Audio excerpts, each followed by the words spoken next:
30-дан аса бастағаннан кейін үй болуды ойладым да. Қазақ радиосында сол кезде саламатсыз ба замандас бағдарламасы жүріп жатқан. Соған жаздым. Осындай өзім екінші сыныптағы мүгедекпін. Мен де суретімді салдым. Содан осы 500-дей хат келді ғой деймін. Таңдаған осы қазіргі кемпірім Нәзігүл болды ғой. Сергей екеуміздің тағдырымыз сол кезде уже шешілген сияқты. Жаңа балаларымыз болды, қызымыз болды. Қайтыс айырылып қалдық қызымыздан. Сонда жағдай болды да. Қазір міне 31-ге келеді, 6-сында. Негізінде жас. Қайтыс болғанына 10 жыл болады. Сөйтіп өмір сүріп жатырмыз, бәрі жақсы. Тәуба. Ешкім қарағанымыз жоқ. Бақыттымыз. Мынау ең бірінші жасағаным. Негізі. Пенопласттан жасадым. Біз ешкімге алақан жайғанда да жек көреді ағам.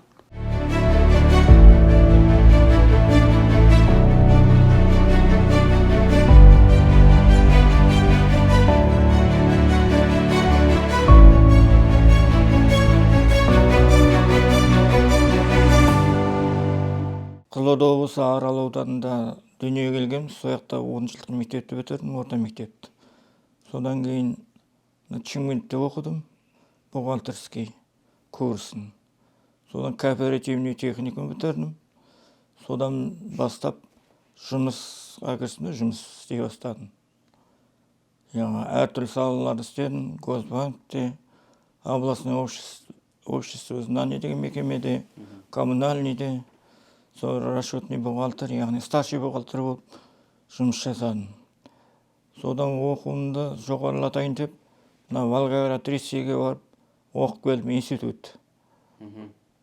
Содан ояқта жүріп, жақсы бітіріп, содан еліме оралдым, осы Қызылорда облысы Аралыма. Аралыма келгенде 30-дан аса бастағаннан кейін үй болуды ойладым да. Үй болайын енді ары қарай деп. Содан қазақ радиосында сол кезде саламатсыз ба замандас бағдарламасы жүріп жатқан. Соған жаздым. Осындай өзім екінші сыныптағы мүгедекпін, фотограф жұмыс істеп жатырмын. Өмірлік жар іздеймін, дос іздеймін деп. Содан ылғи субботада болатын да бағдарлама. Сол 1-2 аптадан кейін тағы тыңдасам, мен таныстырып жатыр екен. Қазақ радиосында Сауық Жақанова диктор. Содан бастап, келесі күннен бастап хат келе бастады осы Қазақстан барлық жерінен. Сол танысып, суреттерін салып нағылды. Танысу үшін. Мен де танысып жатырмын, мен де суретімді салдым. Содан осы 500-дей хат келді ғой деймін. Өтірік айтпасам. Сол 500 хат үшін 3-4 қызды шама ұнады. Содан енді жүрегімді таңдаған осы қазіргі кемпірім Нәзігүл болды ғой. Жүрегімді сол таңдап, содан хат жаздым. Содан 1 жылдай хат алысып тұрдық. Содан бір-бірімізбен сырласып, әңгімелесіп, содан үйленейік деп сөз айттым да. Енді жүре бермей қояйық деп. Содан бұл өзі несін айтты, ойбай шуға.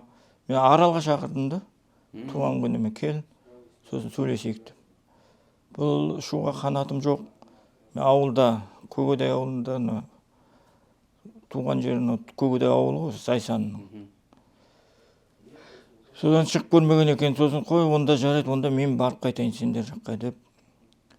Содан бел буып, Қызылордадан келіп, Алматыға дейін пойызбен келіп, бері қарай ол кезде самолет ұшатын осы Зайсанға. Сосын Зайсанда келдім ғой, қысқа келіп, танысып, содан әке-шешелерінің алдынан өтіп, сұрап, содан үйленетін болдық. Содан мен айттым, мен Аралға апарып, тойын жасатам деп, қазақ. Содан олар бадаларын беріп, өзі көп ағайынды ғой енді, ең үлкен осы. Сосын балдыздарды сыйлап, Содан Аралға барып, жаңағы ана жақта достарын шақырып, Аралда көп жаңа тойын жасадық. Бетін ашып. Содан сол жақта тұрдық, ол жақта үйім болатын. Үй болғанда тұрдық енді, 3 айдай ма сондай тұрдық. Тұрғаннан кейін бұл жүрек ауырады екен, оны байқамаппыз. Ана климат ауыстырған да. Ана Арал ыстық қой, қайнап тұрған. Содан қой бар екенді. Мен жүре берем ғой, барлық жерде жүргенмін. Маған бәрібір дедім да, туыстар жібергісі келмей. Енді ағам көп қой, 7-8 ағайындымыз. Сосын қой барайын мен енді. Тағдырымыз сол кезде біздің ойлап қарасақ, біз Серік екеуміздің тағдырымыз сол кезде уже шешілген сияқты. Өйткені мен сол оқу бітіріп, сол орта мектепті бітіріп, сосын кейін кешкі мектепті оқып, бітіріп, неге бармақшы болғам. Шымкентке, бухгалтерскийге. Сол кезде мен барсам, уже Серік сонда оқып жатады екен. Бірақ мені әкем мазақ болып қаласың, автобусқа қысылып қаласың, одан да тігініңді тігіп, бауырларыңа қарап үйде жүре бер деп мені жібермеді. Содан қалып қойдым, сол Көкадайдың несінде жүрдім. Сол жаңа ағаң өзі айтып берді ғой, қалай танысқанымызды. Сәлеметсің бе, замандас арқылы радио арқылы таныстық деп. Сол қысқаша неміз. Бәрін жаңа өзі айтты ғой, бәрі сол қалпында, ешқандай қосып жоқ негізінде. Неше жыл бірге тұрып келесіз? 30 жылдан асты? 32 жыл бола ма? 33 жыл болады. Сол Аралға апарып, тойымызды жасап, мына жақта бізден тойымыз жасап, беташар болып, кәдімгідей сәлем салып, сөйтіп келін болдым. Енді о жақтың жақсы қарсы алды. Енді бәлетті екен, мынау сондай мүгедек екен деп ешкім неткен жоқ. 92 жылдан келіп өзіміз бөлек тұрдық. Сол Көкадай ауылында. Зайсан. Содан тұрып қой енді. Содан 1 жылдан кейін бала қызымыз болды. Қызымыз көтеріп. Сосын оғанда лұқсат берін келмей, доғдырлар. Ойбай, анасы 1-ші топтағы деп болмайды деген сияқты. Сосын жоқ, мен өзім бағып өсірем, өзім мойнымнан өлтірмеймін дедім. Содан қысқасы осы нағылдық босанып, содан қызды болдым. Сосын әке болып қуанып, шегі жоқ. Содан атын Серікгүл деп қойғанбыз. Енді Серіктің гүлі деген сияқты, менің есім Серік қойды. Нәзігүлдің гүлі бар деп, Серікгүл деп сөйтіп қойып, өмір сүрдік, ары қарай тұрдық. Сосын қой енді ауылда тұрғанда мал бағу керек. Мал бағайын жұрт деп ойлап, жаңа сиыр асырап, жаңа жылқы ұстайын дедім. Сосын енді аталарым бар ғой, ұяқта да, қайнатып. Ойбай, қиын болады Серік. Ана не болмаса, жуас болмаса деді да. Асау олар оқыс деп. Сосын мен сөйтіп 6 айдай кешіп қалдым да, мал ұстау жағын. Сосын ойладым, қой, жұрт қатар мен не істей алмаймын, істеймін. Қолым бар, аяғым бар, өз шама денсаулық бар екен қазір. Өз 32-демін, ол келгенімді. Содан мал ұстадым ғой, мал ұстай бастадым. Сиыр сауып жаңағы. Сосын жылқы ұстап, жаңа қой, тауық, бәрі бар. Соны асырап, жаман тұрған жоқпыз, жақсы тұрдық. Қызы да ержете бастады. Қуанышты шегі жоқ. Мектепте оқыды. Оны жаңаға несіне бердік. Осы сияқты музыканы үйінде оқыды. Школасы, музыканы школа. Оны жақсыны алып бейден ән айтып. Сөйтіп, оны да жұмысқа алып жаңағы. Бауылып қасыма алып жүрдім да, сиыр сауып алып. Қайда барса да. Сөйтіп, өмір сүрдік, мектеп бітірді, орта мектепті, қызымыз. сосын оқуға бардым неге Алматыға. Алматыға түсіп тұрып, түспей қалды, білмеймін. Бірақ балы бәрі жетіп тұрады, болмай қалды. Содан кейін папа мен енді келдім басқа оқиын. Колледж бар екен деді, медицина колледжі. Содан соған түсті.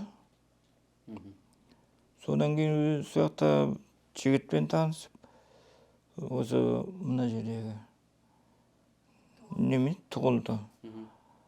Тұғылдың жігітіне үйге нағылып, бірін-бірі ұнатып, тойын жасап бердік. Бетін ашып, үйден шығарып салып. Соны Алматы жаңа оқуын бүтіріне 1-2 ай қалған болатын. Соны сол жақта екеуі тұрып, квартира жалдап. Сол жақта нені бітірді қойшым. Дипломын алып, жаңа қыз дипломын алып. Енді қайтайын деп жүргенде білмеймін, аяқ астынан ауырды. Айтпайды ғой, оны біз уайымдайды деп. Содан аяғын артында байқап қалдым, кешке қарай енді біліп отыратын қалай жағдайларың жақсы ма деп. Содан жақсы, ана неге кештіріп жатсыңдар десем, ауыстырып алдық дейді, ана түн мен күнде де кеш жатып. Сөйтсе ол жасырып тұр екен да. Сөйтсе бір күндер енді айтшы, не болып жатыр деп. Сөйтсем айтты ғой, жағдайым что-то қиындау же, білмеймін деп. Содан доғдырға көрін, доғдырға бар деп. Содан қысқасы больницада жатып қалыпты.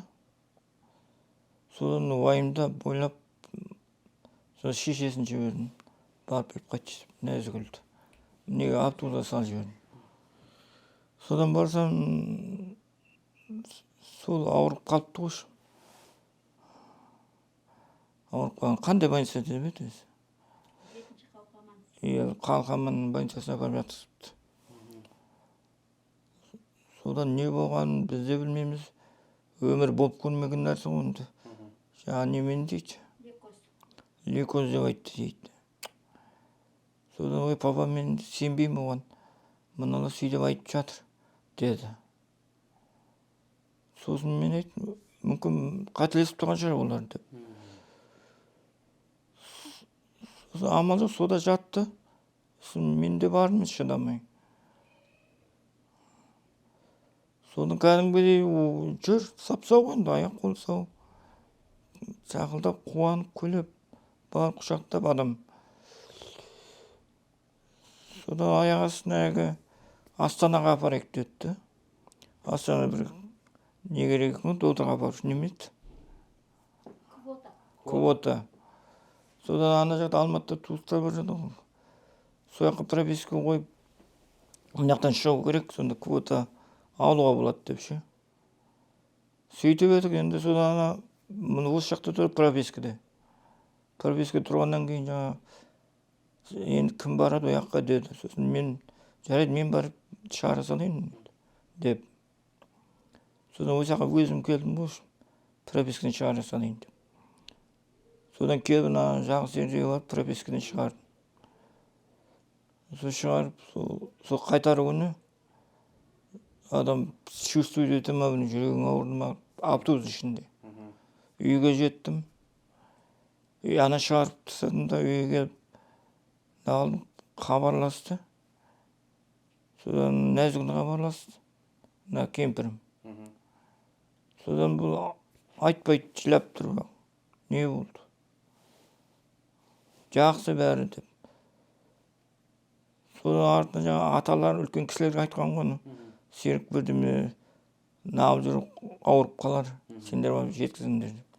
Содан бір-ақ естіп қайтысып айырылып қалдық. Сол қызымыз гүлді өте жақсы көрді. Сол ауырып жатқан кезде фиалка деген гүлді өзі төсегінің астына тығып өсіріп жүрді. Сол больницаның ішінде, ешкімге көрсетпей. Содан дәл кетерінде маған айтты, ана гүлді мама алып кет үйге деді. Қайдан, ол Алматыдан бері қарай әкеле алмайсың ғой. Ол қызда енді о дүние болғаннан кейін ана гүлді төп болып солып жоқ болып кетті, әке гүліміз.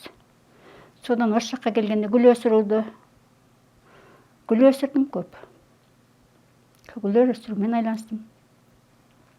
Ағаның қолдауымен сол анандай ұсақ түйек жасаумен айналыстым, кішкене көңілім бөлінсін деп.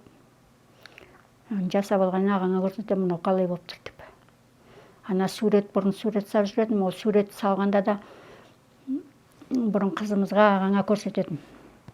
Мынау қалай деп.